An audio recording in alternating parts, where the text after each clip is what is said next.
नमस्कार, मी कीर्तीज रेसिपी पुन्हा एकदा आपल्या यूट्यूब चॅनलमध्ये तुम्हा सर्वांचं मनापासून खूप खूप खूप स्वागत आहे।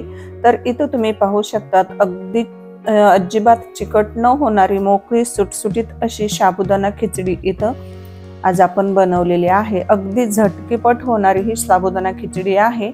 फक्त आपल्याला काय करायचं आहे, साबुदाणा हा संध्याकाळी भिजत घालायचा आहे किंवा साबुदाणा खिचडी बनवायच्या अगोदर 5 ते 6 तास हा साबुदाणा आपल्याला मस्त असा मऊसूत असा भिजवून घ्यायचा आहे। तर पाहू शकतात अगदी मोकळी सुटसुटीत अशी ही साबुदाणा खिचडी इथं तयार झालेली आहे।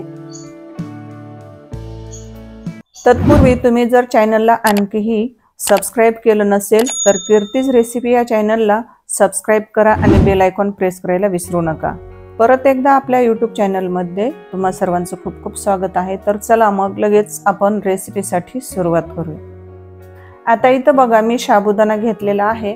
तर इथं 1 वाटी साबुदाणा मी काय केलं, मोठी 1 वाटी साबुदाणा मी चांगला भिजवून घेतला आणि मी हा संध्याकाळीच जेवण वगैरे झाले आणि झोपताना मी साबुदाणा हा पाण्यामध्ये भिजत घातला होता। आणि 2 बटाटे उकडून घेतलेले आहेत, 1 वाटी शेंगदाण्याचं कूट घेतलेलं आहे, हिरव्या मिरच्या 4 ते 5 बारीक कट करून घेतल्या आहेत आणि चवीनुसार मीठ घेतलेलं आहे। तुम्हाला बटाटा जर उकडून घ्यायचं नसेल तर तुम्ही तसंच साल्ट काढून कट करून घेऊ शकतात। आता इकडे गॅस चालू केलेला आहे। गॅस चालू करून कढईमध्ये आपल्याला शेंगदाणा तेल हे 3 चमचे घालायचं आहे, म्हणजे 3 पळ्या तेल घालायचं आहे। आणि जर तुम्हाला तेलाच्या ऐवजी जर तूप घालायचं असेल तरी देखील चालते। आता इथं कढई छान गरम झालेली आहे आणि कढईमध्ये आपण 3 पळ्या तेल घातलेलं आहे। आणि आता इथं सुरुवातीला आपल्याला काय करायचं, तेलामध्ये हिरवी मिरची घालायची आहे आणि ती छान अशी 1 ते 2 मिनिट छान परतून घ्यायची आहे। गॅस आपल्याला अजिबात वाढवायचा नाही आणि मिरचीमध्ये आपल्याला थोडंसं मीठ घालायचं आहे। जे आपण 1 चमचा मीठ घेतलेला आहे तर त्यातलं थोडंसंच 1 बोटाची 1 चिमूट घालायचं आहे आणि नंतर घालायचं आहे त्याच्यामध्ये आपण भिजवलेला साबुदाणा। आणि नंतर या साबुदाण्यामध्ये आपल्याला जे 1 वाटी शेंगदाण्याचं कूट घेतलेलं आहे बारीक केलेलं तर ते घालायचं आहे आणि नंतर घालायचं आहे चवीनुसार मीठ। आता आपल्याला हे काय करायचं, छान असं मिक्स करून घ्यायचं आहे। आणि साबुदाणा हा आपल्याला काय करायचा, मध्यम गॅसवरच भाजून घ्यायचा आहे, जास्त गॅस वाढवायचा नाही, नाही तर मग कढईला काय होईल, चिटकल्या जाईल म्हणजे करपेल। आणि आता इथं शेंगदाण्याचं कूट वगैरे घातलेलं आहे, मीठ हे आता आपल्याला छान असं उलटाण्याने किंवा चमच्याने असं मिक्स करून घ्यायचं आहे। तर पाहू शकतात अगदी ही साबुदाणा खिचडी अगदी मोकळी सुटसुटीत बनते, चिकट अजिबात बनत नाही। बऱ्याच वेळेस काय होतं, साबुदाणा खिचडी ही बऱ्याच जणीकडून अशी खूपच अशी चिकट बनते, मग ती खायला नकोशी वाटते। तर तुम्हाला इथं कढईमध्ये हा साबुदाणा पाहून वाटतच असेल, म्हणजे दिसतच असेल की एकदम मोकळी सळसळीत अशी सुटसुटीत अशी इथं साबुदाणा खिचडी दिसत आहे।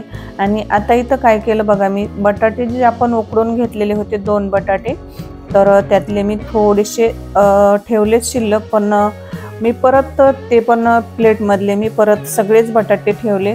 मला वाटलं थोडंसं बटाटे जास्त होईल, पण कसं साबुदाणा खिचडी म्हणल्यावर कसं घरातले म्हणजे आता लहान मुलं देखील असतात किंवा मोठी माणसं पण आहेत, तर त्यांना पण कसं खिचडी आवडती।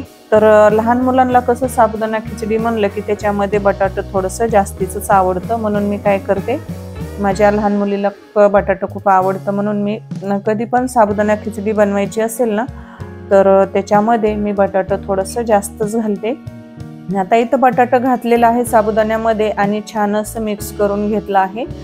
तर पाहू शकतात बघा, बटाटा मी जास्त घातला आहे आणि ते पण उकडलेलं घातलं आहे, तरी पण बघा साबुदाणा खिचडी आपली अजिबात इथं चिकट झालेली नाही। आणि आता जवळपास 5 मिनिट झालेला आहे आणि आता आपल्याला नंतर त्याच्यावर झाकण ठेवून परत आपल्याला 4 ते 5 मिनिट ही साबुदाणा खिचडी आपल्याला छान अशी मंद गॅसवरच आपल्याला ही भाजून घ्यायची आहे।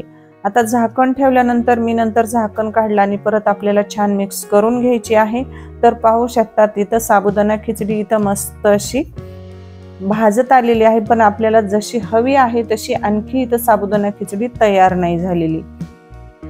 आता इथं बघा या स्टेपला आता झालेले आहेत 7 मिनिट आणि इथं साबुदाणा खिचडी आपली मोकळी सुटसुटीत अशी चिकट अजिबात न बनणारी इथं साबुदाणा खिचडी तयार झालेली आहे। तर इथं बघा एका डिश मध्ये मी काढून घेते।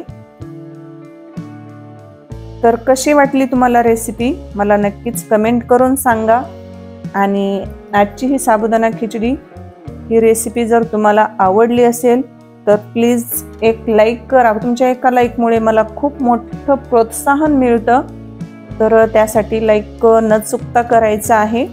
आणि जर तुम्ही चॅनलला आणखीही सबस्क्राईब केलं नसेल तर सबस्क्राईब करा आणि साईडची जी बेल आहे तर ती बेल वाजून नोटिफिकेशन ऑल करायचं, म्हणजे मी ज्या सोप्या सोप्या रेसिपी ज्या यूट्यूबला व्हिडिओ म्हणजे अपलोड करते तर त्या सर्वात अगोदर तुमच्या मोबाईलवर तुम्हाला नोटिफिकेशन येत राहील। त्यासाठी आपल्याला नोटिफिकेशन ऑल करायचं आहे। तर इथं चमचमीत आणि झणझणीत अशी साबुदाणा खिचडी तयार आहे। तर भेटूया अशाच अगदी सोप्या रेसिपीमध्ये। तोपर्यंत स्वस्त खा आणि मस्त रहा। तर व्हिडिओ पाहिल्याबद्दल मनापासून खूप खूप धन्यवाद।